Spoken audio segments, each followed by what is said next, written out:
कुल मिलाकर अभी तक की जांच में पुलिस के हाथ क्या कुछ आया है? आर्यन, सूत्र क्या बता रहे हैं?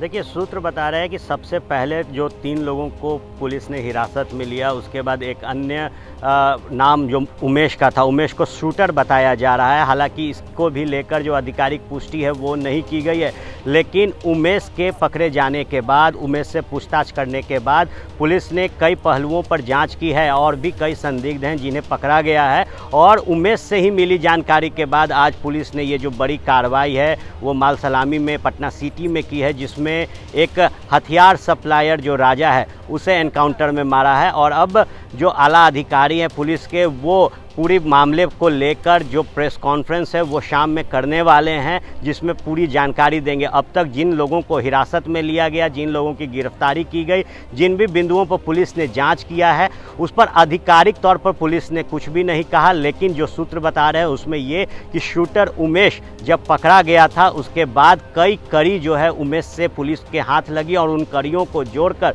पुलिस इस मामले में बहुत नज़दीक पहुंच चुकी है कि इस घटनाक्रम के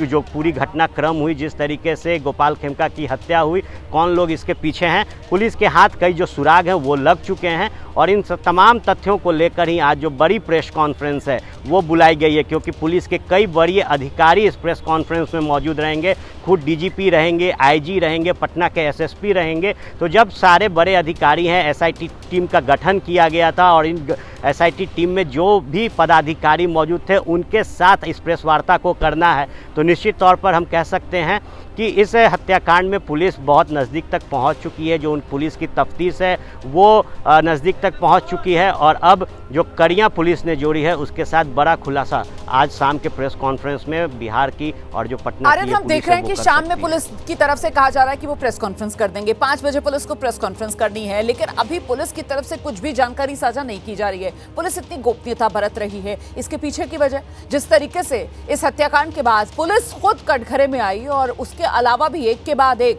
बिहार के अंदर कानून व्यवस्था पर प्रश्न चिन्ह लगाती हुई जो वारदात हो रही है, बिहार पुलिस बैकफुट पर है। इसीलिए बिहार पुलिस कहीं कोई कमी या कोई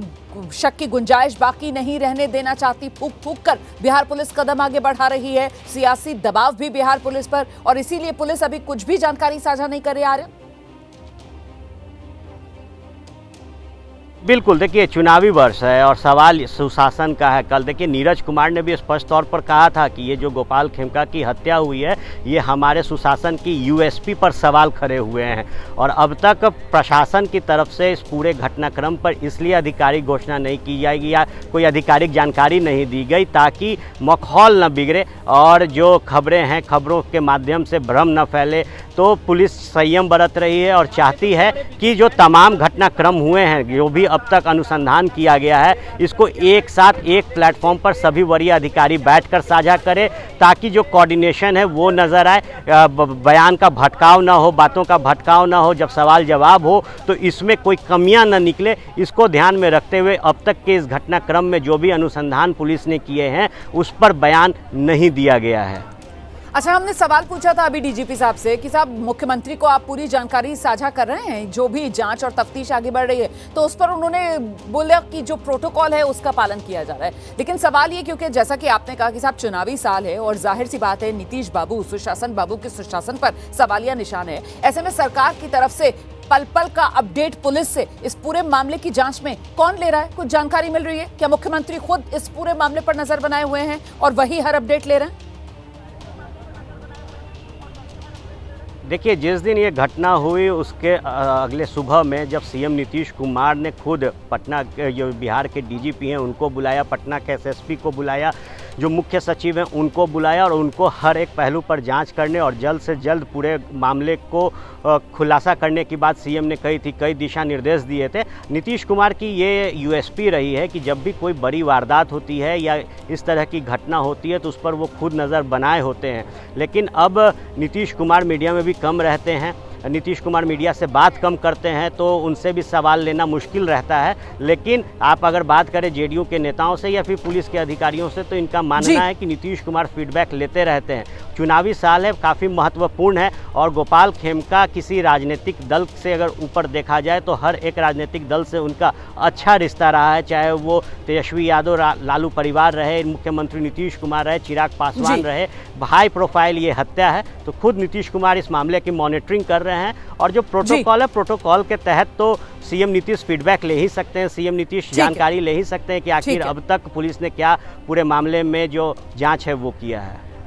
बिल्कुल, देखिए गृह मंत्री के लिहाज से कानून व्यवस्था की जिम्मेदारी भी नीतीश कुमार ही बिहार में संभाल रहे हैं और ऐसे में गोपाल खेमका हत्याकांड को लेकर जेडीयू के प्रवक्ता राजीव रंजन की तरफ से कहा गया है कि इस मामले में पुलिस की कार्रवाई जारी है, विपक्ष के आरोप लगाने से कुछ नहीं होगा।